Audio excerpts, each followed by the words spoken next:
সব উপরওয়ালা লিখে রাখেন, আধার কেটে আলোর দেখা পেয়েছিলেন ভারতেই। গেল বছর ওডিআই বিশ্বকাপে বাংলাদেশের পক্ষে সবচেয়ে বেশি রান করেছিলেন 6 মাস পর দলে ফেরা মাহমুদুল্লাহ রিয়াদই। ব্যাটের আওয়াজ তুলেই 50 ওভারি ফরম্যাটে দুর্দান্ত ফিরে আসা রিয়াদ কি এবার সেই ভারতের মাটিতেই টি-20-র ক্যারিয়ারটা বাঁচাবেন? বয়স 39, গেল টি-20 বিশ্বকাপে ছিলেন বড্ড নড়বড়ে। 2026-এর ওয়ার্ল্ড কাপ পর্যন্ত এই ফিনিশারের দলে থাকা প্রায় অসম্ভব। তবুও ভারত সিরিজের স্কোয়াডে কেন সাইলেন্ট কিলার? তবে কি অবসর নিচ্ছেন এই সিরিজেই? টিম ম্যানেজমেন্টের ভাবনাই বা কি? এখন পর্যন্ত এই ব্যাপারে আমরা কোনো ডিসকাশনে যাইনি, বাট হয়তো আমি জানি না সামনের দিকে এরকম হবে কিনা। আমি যতটুকু বুঝতে পারি রিয়াদ ভাইয়ের এই সিরিজটা খুবই ইম্পর্টেন্ট এবং হয়তো উনি সিলেক্টরের সাথে কথাও বলবেন। সো এই বিষয়ে আমি খুব একটা ক্লিয়ার না, বাট আমার মনে হয় যে অবশ্যই সিলেক্টর এবং বোর্ডের সাথে একটা কমিউনিকেট তো হবে। টি-20-তে ফিনিশার রোলে রিয়াদ, অথচ গেল বিশ্বকাপে সাউথ আফ্রিকার বিপক্ষে হিরো হওয়ার সহজ সুযোগটা হারিয়ে ভিলেনে রূপ নেন।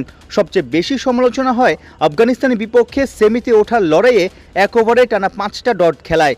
অন্যদিকে গেল অগাস্টে অস্ট্রেলিয়ার মাটিতে এইচপির সিরিজে বাংলাদেশের পক্ষে সবচেয়ে বেশি রান করেন শামীম হোসেন পাটোয়ারি। শেষ দিকে দ্রুত রান তোলায় বড় শট খেলায় বেশ পাকা শামীম, অথচ তরুণ ফিনিশারের জায়গাই হয়নি এই সিরিজের স্কোয়াডে। ভাই কার সাথে কার কম্পেয়ার করতেছে? মানে জিনিসটা হলো যে রিয়াদ ভাই এত বছর ধরে বাংলাদেশ টিমকে সার্ভিস দিচ্ছেন, ভালো করেছেন, অনেক ম্যাচ জিতিয়েছেন। হ্যাঁ, অনেক ম্যাচ হয়তো শেষ করে আসতে পারেননি, বাট বাংলাদেশের অনেক ম্যাচ জেতার পেছনে কিন্তু ওনার অনেক অবদান আছে। শামীম ইয়াং এবং খুবই ভালো করছেন, খুবই ভালো ব্যাটিং করছেন, বাট আমি এই জায়গায় কম্পেয়ারে এখনই যেতে চাই না। আমার কাছে মনে হয় যে শামীম দারুণ ব্যাটিং করছে, সো যখনই অপরচুনিটি পাবে আমার মনে হয় যে বাংলাদেশ দলে খুব ভালোভাবে সার্ভিস দিবে। বাট এই মুহূর্তে যদি আমাকে বলেন, অবশ্যই রিয়াদ ভাই প্র্যাকটিস ম্যাচে রান করেন, এটা আমার কাছে একদমই ম্যাটার করে না। অবসর নেওয়ার সঠিক সময়টাই হয়তো বাংলাদেশের ক্রিকেটাররা জানেন না। এই যে ভারতের 3 কিংবদন্তি ক্রিকেটার রোহিত শর্মা, বিরাট কোহলি এবং রবীন্দ্র জাদেজা টি-20 ওয়ার্ল্ড কাপ জেতার পরেই ঘোষণা দিয়ে দিয়েছেন তারা আর আন্তর্জাতিক টি-20 খেলবেন না, তরুণদের জন্য জায়গাটা ছেড়ে দিয়েছেন। সাকিব আল হাসানও একই বার্তা দিয়েছেন। বিশ্বকাপের সময় হয়তো বলেনি, তবে এই ভারতের টেস্ট সিরিজের সময় তিনি জানিয়ে দিয়েছেন তিনি আর আন্তর্জাতিক টি-20 খেলতে চান না, তরুণদের সুযোগ দিতে চান।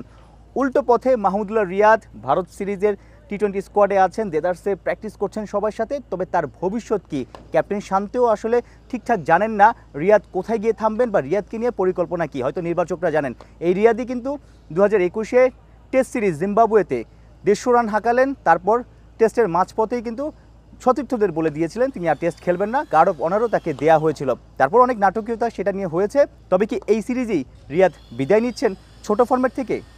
সাইফুল রূপক, 71, গোয়ালিয়র, ভারত।